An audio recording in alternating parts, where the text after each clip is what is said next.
For this episode of Beginnings, we present you with a fantasy gaming hook that we are calling the Shipyard.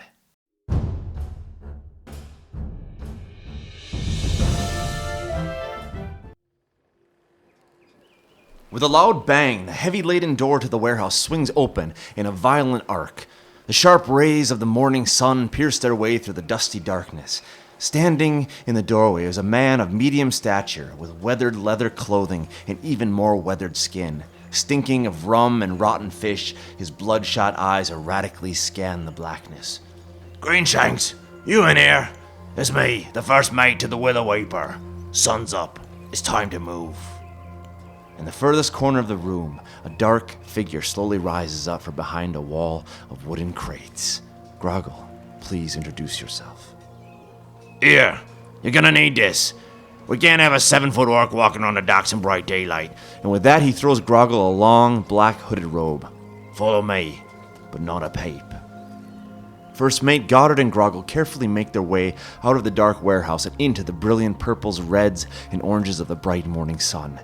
As you look around, you see what you missed in the blackness of the previous evening. A long waterfront with numerous worn wooden wharfs where several ships are docked and in the process of being loaded and unloaded with crates, barrels, and sacks of various goods. The sound of screaming seagulls grabs your attention as the smell of salt and fish ignites your nostrils with a sharp sting. Goddard shoots a quick glance to the left and the right and alights with a determined gait. Veering to the left, he leads you rapidly through something of an alley made out of stacked crates, and halfway through the wooden corridor he stops abruptly, raises his hand, and gestures towards a gap in the crates. All right, it's time. Stepping forth from the shadows is another figure also adorned with a long black robe. Slowly raising his head, he meets your gaze with his own blazing silver eyes. Bolin, please introduce yourself. Come on, lads, we gotta move. Resuming his rapid pace, Goddard turns out of the crate alley and heads directly towards a massive triple-mast ship docked in the center wharf with the name Willow Weeper painted in brilliant white across the hull. Suddenly, in mid-stride, Goddard freezes. Bloody hell, what are they doing here at this time of the morning? You look along the wharf and your eyes fall upon the scene that has set Goddard's blood boiling. 3 soldiers are making their way across the gangplank onto the ship's forecastle. The soldier in the lead is adorned in slightly better armor with a bright red insignia comprised of a flourished letter A, and as such you suspect that he is the captain of the guard. Bloody Aldine allegiance, Goddard mutters to himself. He turns sharply to you. Bide yourselves here and wait. I'll see if I can take care of this. With haste, Goddard moves across the dock to the side of the Willow Weeper and begins to climb the gangplank onto the forecastle. In the gun deck below, a small figure hidden among the cannons is abruptly awoken from a deep sleep. Trago, please introduce yourself.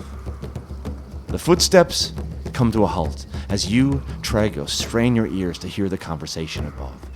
Good day, sirs. We wasn't expecting you so early in the morning. What can I help you with? The captain of the guard turns with a stone-cold expression. Yes, your cooperation will be much appreciated.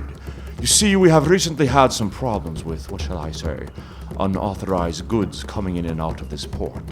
And as such, we have unfortunately been forced to increase our custom checks. Are you the captain of this vessel? Aye, but I'm the first mate. I speak for the captain. Fine. I will need to see the ship's ledger and records while my men take a quick look at the ship's stores. Of course.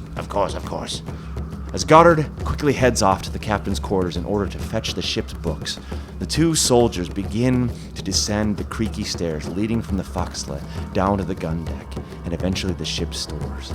With each step, they come closer and closer to the hidden halfling crouching behind the carriage of one of the ship's cannons.